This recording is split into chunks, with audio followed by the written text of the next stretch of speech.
Alrighty, let's kick things off. Hello and welcome to our webinar. So, as a kid growing up in England, I loved the Sherlock Holmes stories. I read the books, watched the movies, watched the TV series, and actually what I loved most were the radio plays. So the BBC produced, I think, the entire set of short stories as radio plays. And it wasn't just, somebody reading the book as you would find on Audible today. It was actually, acted out. So they had sound effects, they had actors, all while, pretty closely following the original text. And I love these so much that we actually bought cassette tapes, for those of you who know what those are, with these radio plays on them. And I used to listen to them as like bedtime stories when I went to sleep. And I actually managed to find a photo of what these look like. So this was my bedtime listening as a kid. And the reason I loved it was because there was something captivating about the setting in Victorian London and about this unique character. Sherlock Holmes was one of the first fictional detectives, and he had his pipe. Sorry, I put that down there. His pipe, and his chemistry set, his disguises, and his minor cocaine problem. I'm not quite sure how that was socially acceptable in Victorian London. I mean, heaven forbid that a lady walked down the street without a chaperone, but Sherlock Holmes would take cocaine to ease his boredom, and that wasn't a big deal. I'm not sure where that, how that comes to be, but I digress. Setting aside the cocaine issue, I loved the stories, and most of all, I loved how Holmes could take any mystery and figure it out through the power of logic and deduction.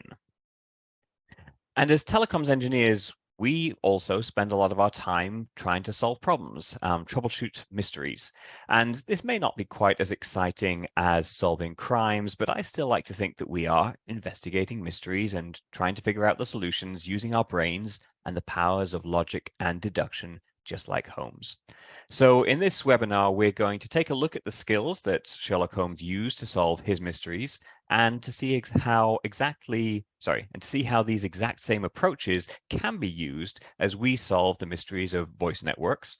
And in so doing, hopefully that will help us unlock more of our potential to be great voice detectives. What do you think? Let's get started.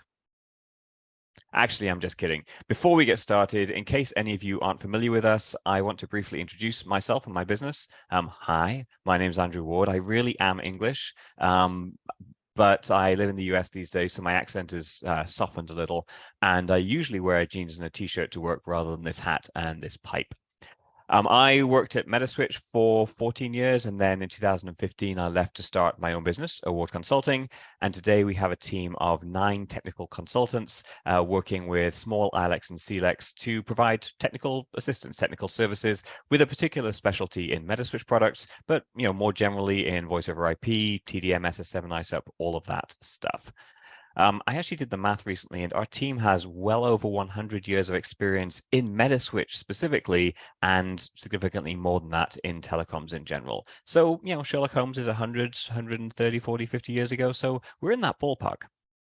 However, today is not a sales pitch, so now that you know who we are, let's get back to Sherlock Holmes and see what we can learn from him. So over the course of our time together, we're going to dive into these 6 ideas, 6 powerful ideas from Sherlock Holmes, and see some examples of how he used them in his cases and to see how they would apply to our world as telecoms mystery solvers. Somebody asked a question about the newsletter sign up link. Correct. This is a US-based phone number. Sorry about that. I can share a link in the chat at the end for doing it online. All right, moving on. Hang on, let me click the right button here. Okay, so our first idea comes from the very first of the short stories, which is called A Scandal in Bohemia. So when this story begins, the great detective receives an anonymous note announcing that the writer of the note will visit him that very evening about an important matter and may well wear a mask. Actually, hang on, let me look around here. I'm not sure if this is going to work with the microphone, but there we go. As it happens, I actually have a mask, and I'm pretty used to the idea of wearing masks. But in the case of the writer in the Victorian times, it was not for any health reasons, but it was to hide the writer's identity. Now, Holmes receives this note, and it's only a couple of sentences long, and Dr. Watson is fascinated and immediately wants to speculate about the situation. What do you imagine it means? He asks, to which Holmes immediately replies, I have no data yet. It is a capital mistake to theorize before one has data. Now, I don't know about you, but I've learned over the years that most requests for technical support start out with not enough data. Somebody will send you a ticket saying, my call dropped, or sometimes my calls don't go through. And if you're truly inexperienced, then you will quite rightly shrug and say, what do you expect me to do with that? But one of the curses of being an expert, the curses of having expertise, is that you've seen probably hundreds of problems that sound similar to these vague descriptions. So it's actually very easy to start theorizing. Maybe there's a trunk down. Maybe there's a firewall issue causing one-way audio. Maybe they're not dialing 9 for an outside line. Maybe there's a short in the wiring. Any of these could be true, and you've seen enough cases to imagine that one of them might be in this particular case. But when you have very limited information, it's actually pointless to speculate. The only thing we should be doing is gathering more data. So where should we start with that? Now, if I'm given pretty much nothing to go on, then I would start by asking for the following things. First off, an exact description of the problem as experienced by the user. You can't expect them to know why the thing happened or what exactly is going on, but they should be able to describe exactly what they did and what they experienced. Then if you're trying to look for diagnostics, then the calling and called numbers and the time of the call will help you find those diagnostics. These are always good to have. And then you want a bit more information about the context. Can the problem be reproduced, both in time and situation? So does it happen every time they call this number? Does it happen every time they call anybody? If it doesn't happen every time, then is it just this once, or does it happen, pretty regularly? Try to get this context. And I'm not saying you need to have good answers to all of these questions before you can start investigating or to start theorizing. But if you've been given zero data, then you may as well ask them all, and hopefully we'll get back enough clues to start making some progress. So that's our Holmesian idea number one. What's next on the list? Okay. This is another story taken from another Holmes story. In the short story, A Case of Identity, there's a lady called Miss Mary Sutherland who begs Holmes for assistance when her fiance vanishes from his carriage on the way to the wedding.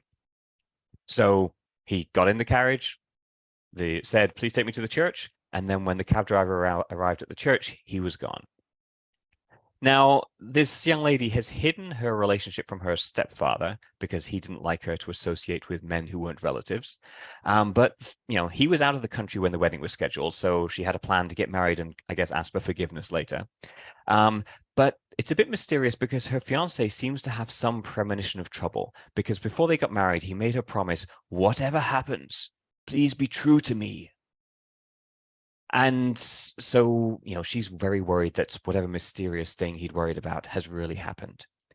Now, as the young woman tells her story to Holmes, she rambles a little bit and goes off on tangents, and Dr. Watson is worried that Holmes will tire of her chatter. But on the contrary, he is fascinated by some of the details he learns about the situation. Here are some of those details. Okay, so first off, when her fiance wrote to her, he always wrote to her on a typewriter. He said his handwriting was bad and he preferred to type it. Okay. Also, apparently he lived where he worked. He kind of lived above the shop where he worked. And he was worried that his coworkers would, laugh at him for having a lady friend. So he actually had her write to him at a P.O. box. Okay. And then he was very shy, and so they would take walks together, but he preferred to do it in the evening time when the light was, a little dimmer. And he was also short-sighted, and so he wore tinted glasses to help with his vision. Now, Of course, in the story, we don't get these facts laid out quite so plainly, not in order like this. And as I've said, there are explanations for why each of these things is true. But hopefully you can see as we look at these, as Holmes did, that there's something suspicious about the fiancé. And in fact, if my daughter ever wanted to date a guy who refused to share his address, only wanted to meet after dark, I would definitely be concerned. In fact, if anybody says to you that they can't come out in the daylight, my first thought is vampire, right? Sadly, that is not what's going on here, although that would have been a fun twist to the story. What has happened, of course, is that the fiancé has made it so that Miss Sutherland can't find him. She can't identify his handwriting, and she's never actually seen his face very well because they meet in the evening and he wears dark glasses. And of course, he has a big beard because this is Victorian times.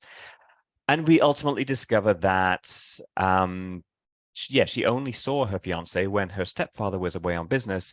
And what's going on is that her mother and stepfather, they rely on her inheritance for income to live off. And so they've concocted this plot where her stepfather will pretend to be a fiancé and then leave her at the altar so that she's heartbroken, so that she never gets married, so that they can keep living off her inheritance. They do not win any awards for Parents of the Year. So what does that mean for us as we talk about details? As telecoms detectives, we also need to notice the little things, as Holmes did in the course of this story, and gather together all those relevant details into one place. So, for example, if I'm troubleshooting a media problem, I've thrown up some STP here as a visual aid.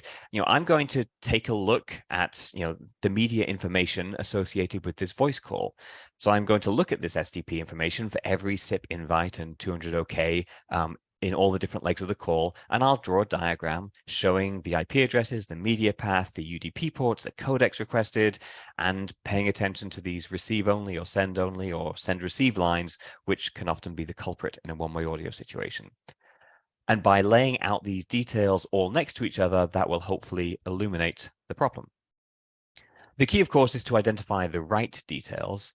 On a meta switch, for example, a lot of diagnostics are recorded for every call in SAS, and you can't wade through them all, but if you've received enough data about the problem up front, hopefully you can have enough clues to suggest a theory and then investigate that theory further by looking at the relevant details.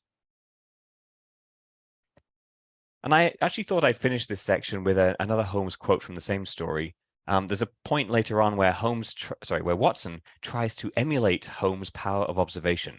And, Holmes congratulates him on his effort while also commenting, "It is true that you have missed everything of importance, but you have at least hit upon the method." In our case, we can certainly start with general impressions.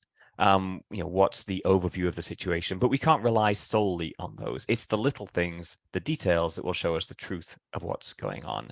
And this is the area of troubleshooting where your knowledge and expertise is most important. The details will only help you if you understand them, which requires a deep understanding of SIP or ISAP or IP networks, depending on the nature of the problem. If you don't have that expertise yourself, don't despair. Because the next approach we're going to highlight actually helps you even if you don't understand the details. So stay tuned. Or of course, if you need help, you might find a helpful expert consulting firm to help you out. Okay, so what's next? Our third maxim, our third powerful idea is inference or deduction. So this quote comes from the first long story or novel about Sherlock Holmes called A Study in Scarlet, which tells us how Dr. Watson and Holmes came to meet. And the quote here is actually not said out loud. It's written in an article that Holmes had written in a magazine, which Watson reads, not knowing who'd written it, and finds to be quite ridiculous. "From a drop of water, a logician could infer the possibility of an Atlantic or a Niagara, without having seen or heard of one or the other." So in this quote, Holmes is claiming that you can make step-by-step inferences from a small detail to a grand understanding of the world. But for us as telecoms detectives, we don't need to do anything quite that grand. Most of our deductions are pretty straightforward, but they do require the right mindset or mental model. And there are many places where deduction plays an important role in the troubleshooting process, but for me, the most important mental model is the two scenarios model. This is pretty simple. There's one scenario where the problem occurs and one scenario where it doesn't. So what's the deduction? Well, the deduction is that we can deduce that there's something important about the differences between these two scenarios, and that one of those differences is likely to be causing our problem. So maybe the problem occurs with Kevin's phone, but not with John's phone. We can deduce that one of the differences between the two phones is causing the problem. Maybe the problem occurs today, but didn't occur yesterday. We can deduce that something has changed between yesterday and today. What changed? Maybe a maintenance window occurred. Maybe some work was done. Let's start by looking there. Now, I'm sure you're looking at me saying, the two scenarios model, it's really simple. Like, really? This is important? Well, yes, it's incredibly simple, but it's also incredibly powerful. You can actually apply this even if you don't have a lot of expertise, because the logic of deduction is so sound, so reliable, that you can be sure of yourself, sure that one of the differences is causing the problem, even if you don't have much technical expertise in this area. Let's say Mal's slice of pie tastes terrible, but Zoe's slice of pie tastes great. What are the differences? Mal added ice cream to his? Okay, maybe the ice cream is bad. You don't need to know anything about baking. You just need to follow the logic. Actually, now that I see the pie, that looks pretty good to me. So I'm not sure there's anything wrong with it at all. Maybe it's just Mal's got some problem with his tongue and his taste buds. Okay, moving on. Our fourth concept is elimination. When you have eliminated all which is impossible, then whatever remains, however improbable, must be the truth. This is one of Holmes' most famous quotes. And, for us, although the two scenarios framework is pretty powerful, we can actually do better, because as telecoms detectives, we are not passive observers. In many cases, we have the ability to engage with the problem, to experiment, and through such engagement, we can actually dramatically increase our chances of finding a solution through a process of elimination. So let's say that we have an accurate description of our problem, along with a second scenario where the problem doesn't occur. That meets the minimum requirements for the two scenarios model, but it may be of limited value if the two scenarios are too different. Mal's apple pie tastes bad, Kaylee's strawberry ice cream tastes great. So what? They're totally unrelated. But what if we can change our scenarios? Let's say that we start with a problem scenario and a working scenario, but try to improve them by eliminating some of the differences. So moving on from the apple pie case to something different, let's say Kaylee works at an auto repair shop and she gets one-way audio when she calls the local cafe to order her apple pie. Okay, that's scenario A. Kaylee, one-way audio, calling the cafe.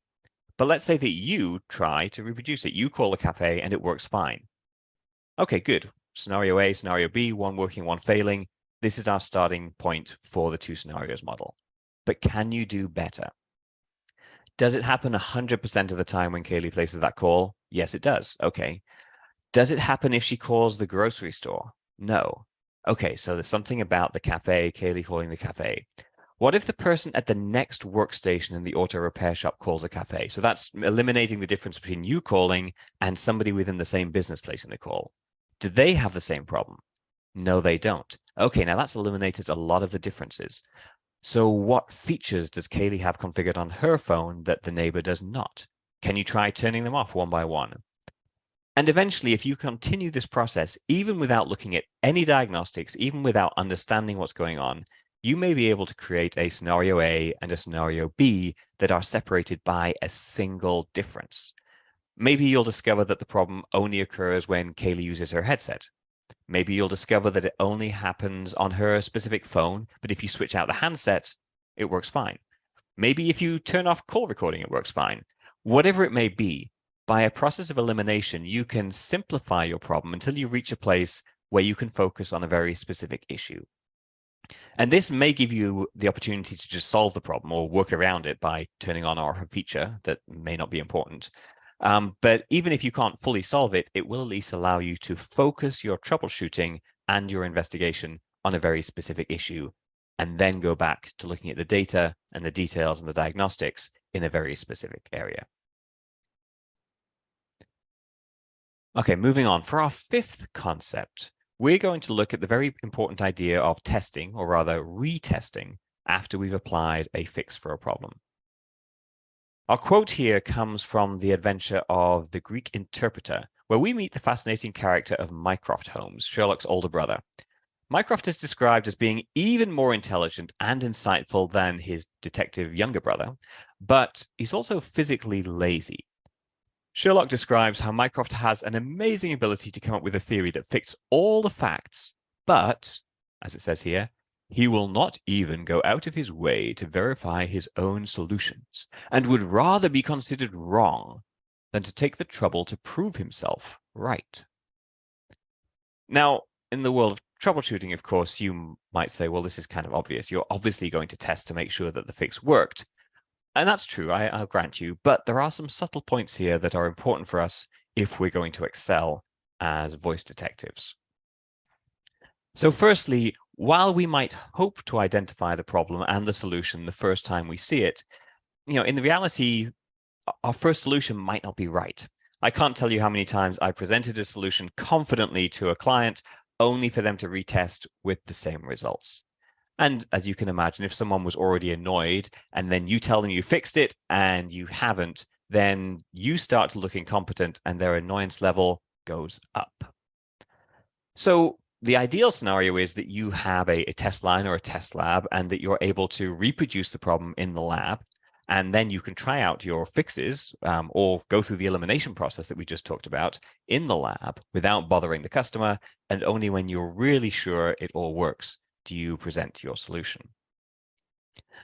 The second situation where testing is really important is where your solution could impact more than just one person.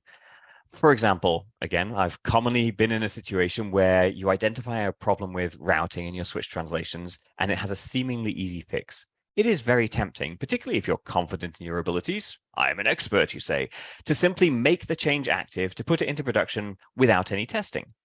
I mean, after all, it's an easy fix and it's extra work to test, so let's just make it active. No, don't do that. If you're making a change that could have widespread consequences, you need to test it, even if you think the change is really simple.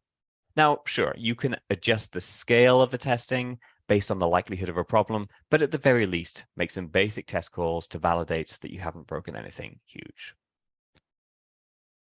And our third situation where you might be tempted by Mycroft's tendency to trust in your theories is when you've designed a solution to cope with problems but haven't actually tested that it worked. So this is more kind of like an architectural kind of scenario. So imagine that you've built a redundant IP network, or you've configured overflow trunk groups, or you have a backup power generator.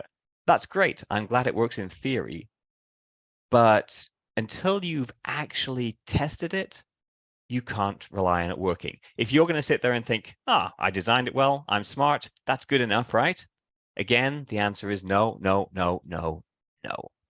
Your backup plan, your redundant solution can only be relied on if you've actually tested it. You don't want to wait to have a power cut and discover that your generator doesn't work, or wait until your primary long distance trunk goes down only to discover that the backup route doesn't accept your calls. You need to test and to retest occasionally to verify that the solution you've designed does what you think. And finally, the last of our 6 ideas is this, that we must always keep learning. In The Adventure of the Red Circle, Holmes and Watson find themselves investigating a mysterious lodger who, a tenant, renter, who pays his bills but never leaves his room or shows his face. It's odd, but it doesn't seem important, and no one's going to pay them to investigate. But for some reason, Holmes is eager to continue nevertheless, because even late in his career, he wants to learn. And this gives us our final quote. "Education never ends, Watson. It is a series of lessons with the greatest for the last." And while some of the frameworks we've talked about today are effective even if you have limited expertise, the truth is that the better you understand the technology, whether that's IP or TDM networks, the better you understand the voice protocols, SS7, SIP, MGCP, all the platforms that connect everything together, like the Metaswitch perhaps, The better you understand the technology, the more successful you will be at solving the mysteries you encounter as a voice engineer. So you need both. You need to understand the details to understand what's happening and how, and you want to marry that with the right mindset, the right mental framework, the two scenarios model, and the logical acumen to troubleshoot, to see how one step leads to another and what it means when you compare those two scenarios that have different results. So this combination of knowledge and skill is what allows you to become an expert voice engineer, an expert troubleshooter, a master detective. So we're about to wrap up. I hope you've enjoyed our time together. And before we end, let's quickly review the 6 ideas we've discussed today. Oh, wait, hang on. What's going on here? This is very mysterious. Well, would you look at that? It turns out that if you apply these ideas in entirely the wrong order, then it spells the word riddle. What a coincidence. It's almost as if I'd carefully chosen these words to make it happen. Hopefully, this helps you to remember the ideas, because what detective doesn't like solving a riddle? If you've made it this far today and you're not part of our little community of voice engineers, I'd strongly encourage you to, if you're in the US, to send a text to the number 33777 with the word award in the body of the message, and we'll get you signed up to receive some wonderful articles focused on smaller independent ILECs and CLECs who want to run a high quality voice network, and in particular for those who have Metaswitch equipment. And in case you couldn't read it at the bottom of the last slide, I'll say it again in big letters. Can you read that any better? And if you believe these testimonials, it turns out that people actually enjoy reading the articles. It's not just marketing spam. I do my very best to be entertaining and useful. So hopefully this is valuable content for everyone, even if you never buy any of our services. And of course, if you would find it helpful to have a technical expert as an extension of your team, readily available by phone, then feel free to reach out. You can fill out a form on our website or email me, andrew@awardconsulting.net. That's all for today, but I will leave you with one final quote. Sherlock Holmes may not have been a voice engineer, but he certainly was an audiophile, saying, "These modern gramophones are a remarkable invention." Holmes, as I said, was an audiophile. He loved music, and he once used a gramophone to help solve a case. So I think he would have been a kindred spirit to all of us.